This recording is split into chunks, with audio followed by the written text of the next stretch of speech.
Hey guys, my name is Rachel and welcome back to my channel, or if you're new here, welcome to my channel. So before we get into today's video, I just wanted to apologize once again for not being able to upload a video last week. I once again had audio issues that I thought were fixed, and it also just so happened to be the video that I re-recorded because of the audio issues, and I thought that they were fixed. I guess the program I use really just does not want me to film my 10K Q&A and post it for you guys. I don't know what's going on with the audio, but I really hope that it's fixed for this video, and if it's not, I apologize in advance for any weird things that happen with the audio or if it's bad quality audio. I just wanted to make sure that I still got a video up while I'm trying to figure out what's going on with my mic or the recording software that I use, whatever it is. I just wanted to make sure I got a video up to you guys. Okay, so with that being said, let's just get into today's video. So the case that we are going to be going over today is a little bit more of a popular case,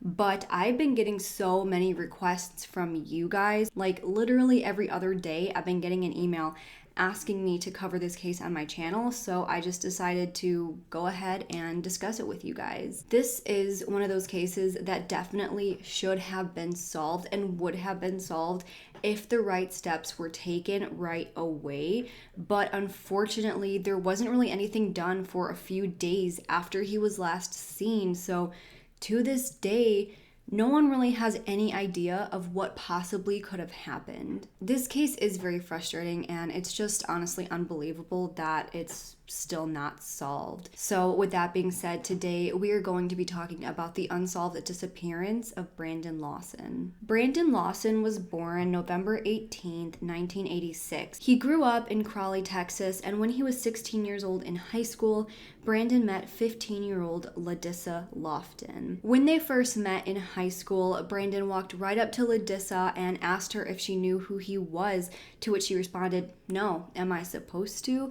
Even though she had seen him around school. He asked for her to write down her phone number on a piece of paper that he had, and she said that she swore there was another girl's phone number on that piece of paper, but his laugh, his personality, and his big blue eyes just drew her in, so she decided to give him her number. The two had a very immediate connection, and they were together ever since. They had pretty similar values, both found family to be extremely important. After graduating high school, the couple moved to Fort Worth, Texas, until early 2012 when they moved again to San Angelo, Texas. At this point, the relationship seemed to be going pretty well, and they had 4 children together.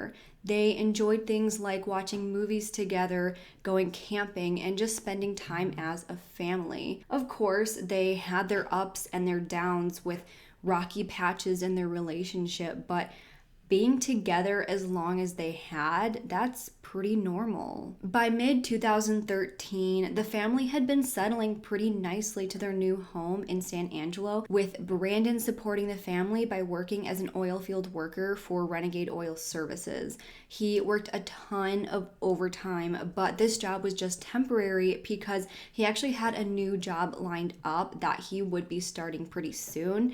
He was pretty excited to start this new job because it was more stable, it had better hours, and it accommodated his home life a lot better than the one he had with Renegade. Now, on August 8th, 2013, things started off as pretty normal for the family. Brandon hadn't been home most of the afternoon, but when he did get home, him and Ladissa got into a pretty big argument. There were a lot of things to argue about: having 4 young children, one being only a few months old, paying bills. Brandon was working 60 hours a week, and they were just living very stressful lives. One thing in particular they did argue about, though, was that Brandon had not come home the previous night. He had stayed out all night, with Ladissa staying home to take care of the kids.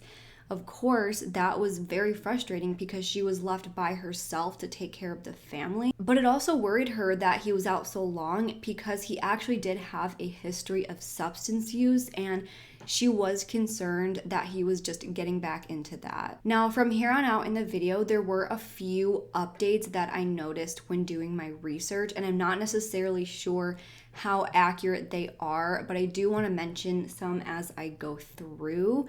And one of these updates was that Brandon had been using, and that's one of the reasons that they got into such a big argument, is because while they were arguing that very night, he had been using. Now, again, I don't know if that's true, but I did see that in a source, so I do want to mention that. But either way, after this argument, Brandon just being flustered and wanting to get away, he grabbed his keys, his wallet, his phone, and his charger, and he got in his truck and he left his home at around 11:45 p.m. He called his dad asking him if he could come over to his house, which was about 3 hours away in Crowley, Texas, where they used to live. But his dad, Brad, said it was okay if he came over, but it wasn't a very good idea. He told Brandon that maybe he should just go home and try to work things out with Ladissa instead of taking this late night 3-hour drive through a very rural and desolate area just to get to his house. Now, about 7 minutes after leaving the home, Ladissa called Brandon to try to work things out and try to get him to come home. We don't know exactly what was said, but we do know that she kind of told him that if he was really that angry and didn't want to come home, that he should just go to his brother's house, who lived literally 5 minutes away, instead of taking the 3-hour drive all the way to his father's house. Again, we don't really know exactly how this phone call went or what he really said, but knowing what happens next in this night, we can assume that he didn't listen to her and he did not want to go to his brother's house. Now, after getting off the phone with Brandon, Ladissa called Brandon's brother Kyle because she was worried about Brandon. Now, in another source, I did see that because of how angry he was getting, that another reason that she was worried was because of the substance use. Again, not 100% sure, but I did see that. Now, at 12:10 a.m., Kyle drove over to the home to check on Ladissa and the kids to make sure that everything was going okay. And by that time, Brandon was not home. He had already left, and everything in the home was pretty calm. So Kyle decided to drive back home to his girlfriend Audrey and their 4-year-old son. Now, at this point, Brandon was driving north on Highway 277 towards Abilene. Then he turned east. As he was driving, he made 2 phone calls to Ladissa at 12:32 a.m. and 12:46 a.m., but she didn't answer either call. Then, after driving 40 miles at 12:38 a.m., Kyle received a call from Brandon saying that he had run out of gas. He told Kyle that he was near Bronte, Texas, and he needed help. Kyle then called Ladissa to tell her about the entire situation and asked if they could borrow a gas can, and she told him that she would leave the gas can out on the front porch because she was going to take a bath and then go to bed. She had also put her phone in the car to charge because, like I mentioned earlier, Brandon took the charger that was in the home with him, so she wasn't able to charge her phone at home. So because of this, she wouldn't be near her phone to answer if they did call. At around 12:45 a.m., Kyle and Audrey picked up the gas can. Now, the initial plan was just to buy Brandon gas and bring it over to him, but Kyle's paycheck actually had not gone through yet, and he couldn't afford to buy gas, so the new plan was for them to go over to his car, pick up Brandon, and buy gas from the nearby Stripes convenience store, which was about 5 miles away from where his truck was. However, this entire thing would not go as planned. As Kyle and Audrey were heading towards Brandon again tried to call Ladissa at 12:48 a.m., but she didn't answer. 6 minutes after that, at 12:54 a.m., 911 received a frantic call from Brandon that was a little bit unclear and lasted about 43 seconds. Many people who have heard this phone call tried to put it together, slow it down, raise the pitch to try and come up with a more clear transcript of what was said, but there is still a little bit of debate around what was said in this 911 call. So this call will sound a little bit strange because I'm going to play the slowed down version. 911 emergency. Yes, I'm in the middle of the field. The sniper just pushed some guys over. Right here going towards Javelin on both sides. My truck ran out of gas. There's one car here. The guy's chasing through the woods. Police heard. Okay, now run that by me. When I talked to him, I actually ran into him.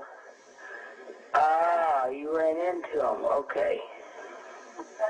That's the first time. Do you need an ambulance? No, I need the cops. Okay. Is anybody hurt?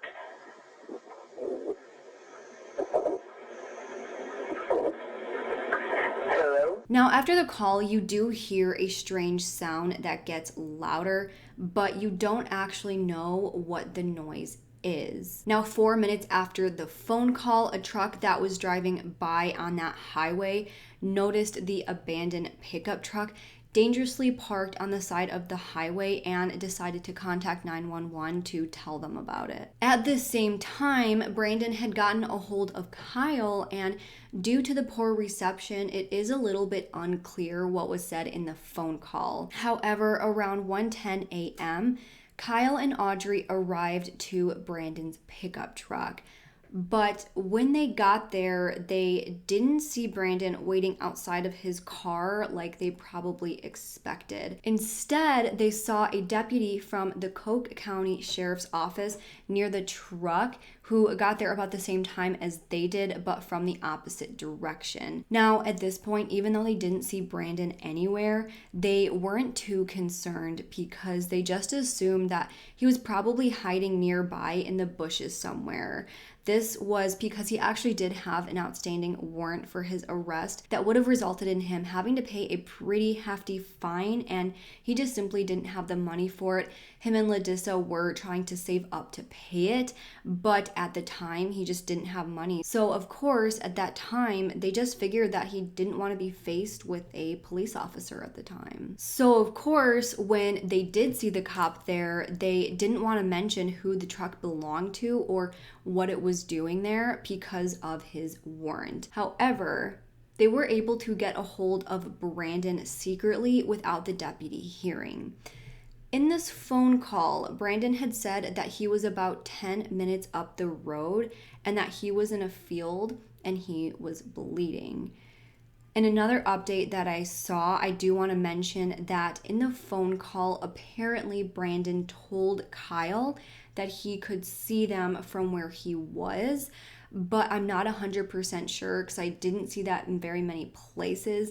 But it was reported that Kyle had said that Brandon said that he could see them where he was. So I'm not exactly sure, but again, that's just what I saw. But either way, again, the reception just wasn't very good around there, so the phone call was a little muffled, but they're pretty sure that that's what they heard Brandon say. After this, apparently saying that he saw them or that he was 10 minutes up the road and that he was bleeding, the call dropped. Then, right after the call dropped at 1:19 a.m., Audrey texted Brandon to tell him that the cops were at his truck, but Brandon never responded to this text. Again, it's a little unclear whether he said that he could see them from where he was, if Audrey really did text him to tell him that the cops were there. If he could see them from where he was, he would have already known. At this point, they still weren't totally panicked about Brandon not being there.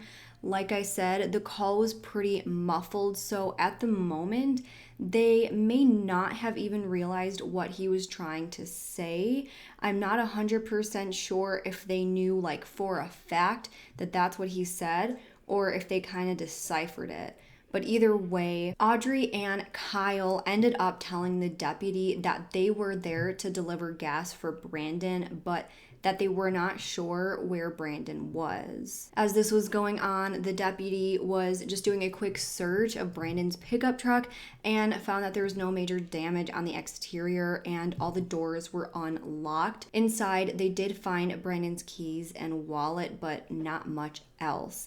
At this point, the deputy turned on the hazards, locked the door, and ordered a tow truck to come and pick it up since it was parked dangerously on the side of the highway. After this, the deputy left without running the plates, and there was nothing more done. After the deputy left, Audrey and Kyle decided to try to contact Brandon again, but they could not get a hold of him. They started yelling his name and driving up the highway hoping to find him, but they didn't see him anywhere. At this point, they really started to worry that something could actually be wrong. They called a few coworkers to come help and look for him, but they just did not see him anywhere. They kept calling and calling and calling his phone, and they searched until 3 a.m., but his phone just stopped ringing and eventually just started going straight to voicemail, which of course either means that the phone was shut off or it had died. There wasn't anything more that they thought they could do, so they just decided to leave the gas can in the back of Brandon's truck and they just went home, planning on coming back to fill up the gas can the next morning once his check cleared. Now, as they were driving home, Kyle did call Ladissa to let her know that they couldn't find Brandon. But like we said earlier, she had left her phone in the car to charge and had taken a bath and went to bed. So Ladissa didn't actually see any of the messages until 4:30 a.m. At this point, she also saw the many missed phone calls from Brandon and Kyle, and her stomach sank. She realized that there may have been something going on and she had no idea. So at 5 o'clock that morning, she decided to call the police station to see if they knew anything, but they had nothing. At 7 that morning, Kyle's paycheck finally cleared, so he left home to grab some gas and go over to Brandon's truck. However, again, the deputy called for his truck to be towed, so by 8:30 a.m. the truck was gone. And also at this point, of course, they still hadn't heard anything from Brandon.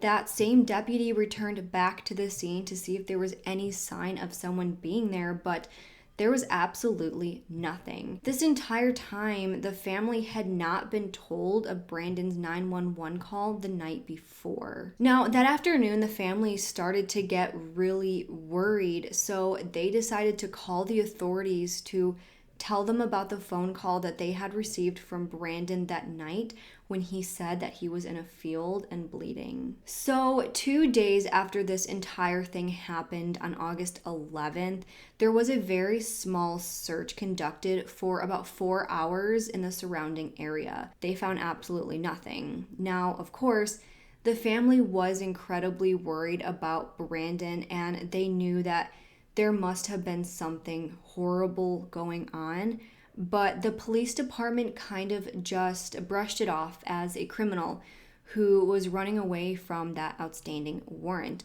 This was kind of the first thing that made the family really start to dislike and distrust the police department. The deputy that was on scene that night said that he just assumed that Brandon had walked off and was picked up by some motorcyclist on the highway. This made everyone believe in the media and the public that he just walked off, never to be seen again. However, at this point, he wasn't actually officially reported as a missing person yet. Now, I don't necessarily know how all of this works, if maybe they were just searching for him, but it wasn't quite official that he was a missing person yet, because they were looking for him, but it wasn't until a few days later that he was actually officially reported, which we will get into in just a minute. Now, on August 12th, Ladissa got a hold of Brandon's phone records, and this is when she realized that he had actually made a 911 call right before he went missing. Again, something that indicated he may have been faced with some trouble, but the family was never informed. It seemed as if there was either a massive lack of communication within the police department, or that they were just choosing to keep this information to themselves for whatever reason. Like I said, though, he hadn't been officially reported as a missing person right away. It wasn't until August 13th, 2015, 5 days after he was last seen, that he was officially reported as a missing person by LaDissa. After doing this, she hired a private investigator named Paula Bordeaux and Texas Ranger Nick Hanna to help out with the search. So what they did was they did an aerial search with helicopters of the area that he went missing, and then family and friends just walked around that area on foot. But to everyone's surprise, they found absolutely nothing. After this, there were more searches done. One was on the property near where the truck was found, but it was private property, so they needed permission from the landowners to search, and they were able to search a little bit, but not really enough to be as thorough as they needed. It was incredibly frustrating how they knew exactly where he last was, yet somehow there was no sign that he had ever been there. It's not one of those cases where maybe he drove off and he didn't really tell anyone where he was going, and then maybe they found his truck in a random spot. So, they just kind of assumed that that's where he was and then couldn't find him. Everyone knew exactly where he was. They knew the truck was there because it had run out of gas. They knew that he was walking around in the area. They knew for a fact that he had gotten out of his truck, was somewhere in a field, was bleeding with his phone and other personal belongings on him, yet somehow there was just absolutely no trace that anyone had even been there. Now, finally, on August 16th, police did a more thorough search of the area using sniffer dogs and infrared lights, but still nothing was found. After this, they decided to pick up their efforts and did another search on August 29th, where the Coke County Sheriff's Office, the Texas Rangers, the Highway Patrol, Search and Rescue Team, Tom Green County Sheriff's Office were all involved, and they were able to cover 2,500 acres of land. But once again, somehow, absolutely nothing was found. No trace, no blood, no personal items, nothing. A man that was known to have been within walking distance from his truck somewhere in a field left absolutely no trace behind. However, despite this, the searches did not end there. One search was done in October, and by early 2014, there had been 3 more searches done to find Brandon, but still months after this bizarre disappearance, no one had any answers. Now, of course, this entire situation was extremely stressful and was so difficult on the family, and I cannot even imagine what they had to have been going through. Not only did they have no idea where he was, but LaDissa was left with the incredible stress of raising 4 young children completely on her own. She had to pay all the bills, she had to pay rent. Everything was placed solely on LaDissa's shoulders while going through the emotional stress of not knowing where the father of her children was. Because of all of this, she actually decided to move her and her kids back to Fort Worth, Texas, to be closer to the family and get some financial help and get some help with the kids. This was really good for her, but she still had no idea where Brandon was. So in 2014, she created the Help Find Brandon Lawson Facebook page to get his face out there and spread his story. After that, that's pretty much where the case ends. We don't really have much information after this, and there hasn't been a ton of movement in the case. A few months after the disappearance, police initially thought that Brandon's brother Kyle may have had something to do with the disappearance. Obviously, he was very close by when Brandon went missing, and the two had been in contact right up until he went missing. Police asked Kyle questions, about how close they were. Had they been arguing? Had they gotten in any fights? And pretty much right away, Kyle knew that he was being treated as a suspect, but knowing that he had nothing to hide and he had nothing to do with it, he took a polygraph test and he passed. So he's not really considered a suspect and has pretty much been cleared. After this, though, there hasn't really been anyone else named as a suspect, and law enforcement really doesn't have any answers. All they have said is that they believe if he was somewhere still in Coke County, that they would have found him in their numerous searches. Therefore, they believe that he must have gone somewhere completely different and that he is no longer in Coke County. So now I'm going to get into the theories. So the first theory is that Brandon voluntarily went missing.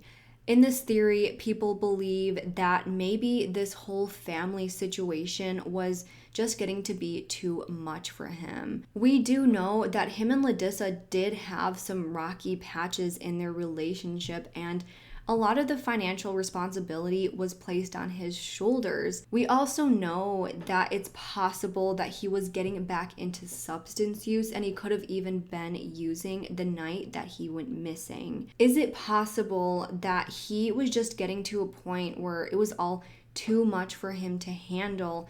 They got into this big fight, and that was just the last straw that tipped him over the edge. Obviously, the night that he went missing, we know that they were having a pretty heated argument, and Ladissa was worried that he may have relapsed. We know that he had been out all night the previous night, and we know that he did have an outstanding warrant for his arrest. I also want to mention that some reports did say that Brandon had cashed his 401k right before he went missing. Now, some reports say that he was in the process of cashing out his 401k.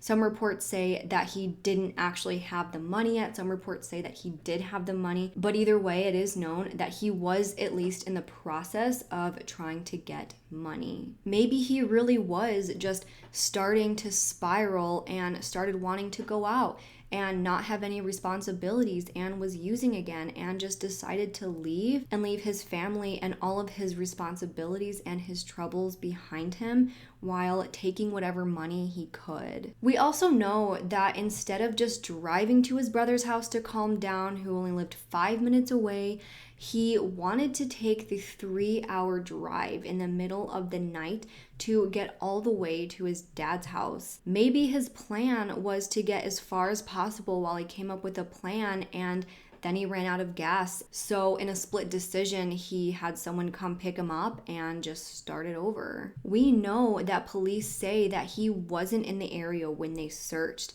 This points to him possibly getting into the car with someone else and being taken away. Maybe when he called his brother, he was telling Kyle of this entire plan and Kyle was in on it. Or maybe he really did just call for a gas can, but after making the phone call realized that this was the perfect moment for him to just take off.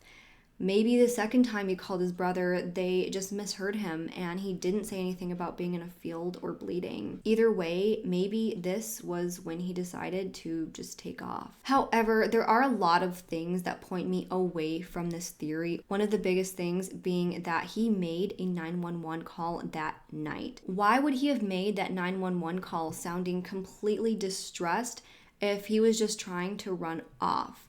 Why would he be trying to get into contact with Ladissa over and over and over again? And I know that the cell reception was bad, but I honestly don't know if it was so bad that they would have completely misheard what he said to where it sounded like he said that he was bleeding. That just doesn't seem very likely to me. We also know that he left his house in a hurry while being completely flustered.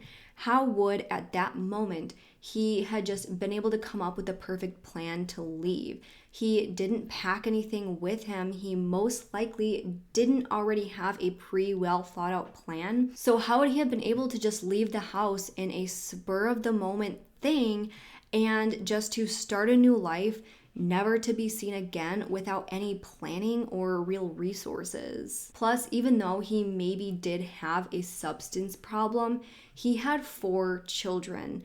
I just don't see him leaving his 4 kids forever without saying anything or trying to reach out to them ever again. I just don't really think that this theory in general is very likely. The next theory, which I think is a very likely theory, is that Brandon was met with foul play. Again, we know that he made those concerning calls to his brother. He called Ladissa over and over and over again, suggesting that he was in a panic. And he also called 911 and sounded very distressed. He was on the side of the road in the dark by himself in a very rural and desolate area. He was pretty vulnerable, so it's not crazy to think that someone maybe saw that and took advantage of it.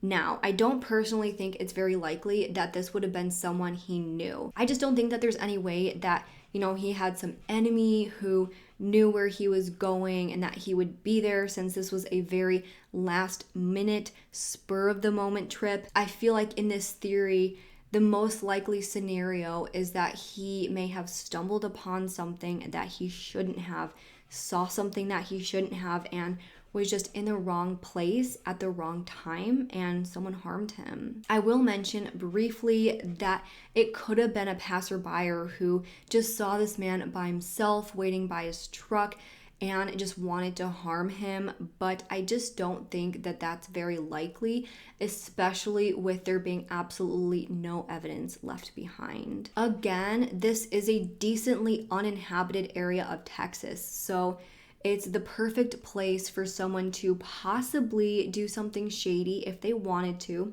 And it's very possible that he saw something that he shouldn't have and someone decided to get rid of him because of that. It's also very possible that if he was on some sort of substance, that he could have been acting like he normally wouldn't have and maybe said something he didn't mean, and that's what got him in trouble. If it was someone that was involved in some highly illegal things, illegal enough to want to take someone's life over it, you can assume that they're probably pretty organized and they know how to get rid of someone without leaving a trace. In my opinion, with the frantic calls, the 911 calls, the things that were heard in the 911 call, and there being absolutely no trace left behind, I definitely think this is a very possible theory. Now, the last theory that I briefly want to touch on is the possibility that he succumbed to the elements. Now, some people believe in this theory. I don't really think that there's anything pointing towards it, though. If he were just wandering around in the outdoors, I definitely think that at some point before just succumbing to the elements, that he would have been able to find his way back to the road, or he would have heard when Kyle and Audrey were screaming his name looking for him. I guess it is possible that, again, if he was on some sort of substance, that he was wandering around, didn't really know where he was and couldn't find his way back. That is very possible. But I do think that if he did just succumb to the elements, that there would definitely be some trace of him left behind. And I also think that if he was just stuck outdoors, that he wouldn't have just called 911 that one time. I think that he would have called multiple times until someone came and found him.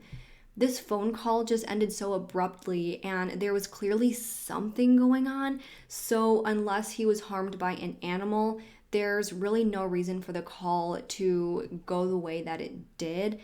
But again, if he was harmed by an animal, there would have been some sort of trace left behind. So again, I just don't think that this theory is very likely. So that's pretty much it for the theories. I do think that the most likely theory is him stumbling upon something sketchy and Unfortunately, he is no longer with us because of that. This case definitely had the potential to be solved, but I just feel like the right steps were not taken. I definitely think that his brother should have called authorities right away when they couldn't find him that night, especially after getting the phone call that he may have been in a field bleeding. I understand why they didn't because of the warrant, but I don't understand why they wouldn't be alarmed that they couldn't find him anywhere around his truck, even after the police officer left and there was no reason for him to keep hiding. I think that the police department definitely should have informed the family of the 911 call. That definitely could have encouraged Kyle and Audrey to call 911 a lot sooner. I just don't think that the searches were done soon enough, and because of that, if someone did harm Brandon, they had plenty of time to cover their tracks. This is just such a frustrating case, and it just baffles me that it has yet to be solved. Brandon was 26 years old when he went missing in 2013, 6 years ago. He is described as being 5'9", 230 pounds, with brown hair and blue eyes and tattoos. He was last seen wearing a yellow shirt with camo shoes and white 2013 Air Max shoes near Bronte, Texas, off of Highway 277. If you have any information regarding Brandon's disappearance, please call the Texas Department of Public Safety at 512-424-5074. That number will be listed below. So now I want to know what you guys think. Do you think that he went off to start a new life? Do you think that someone harmed him, or do you think that something completely different is at play? Please let me know in the comments below. So that is all I have for today's video. Again, I do apologize if there are any audio issues in this video, and I also apologize for not being able to post last week. Either way, if you did like this video, please make sure to leave this video a thumbs up and subscribe to my channel. I put out new true crime and mystery videos every single week. Don't forget to follow my Twitter and Instagram. Both will be linked in the description box below. And if you have absolutely any case suggestions, please send them to my email at RachelShannonCases@gmail.com. I read every single case suggestion that I get, and every video that I've been making have been suggestions from you guys. With that, I hope you guys have a great week, and I hope to see you next time. Bye!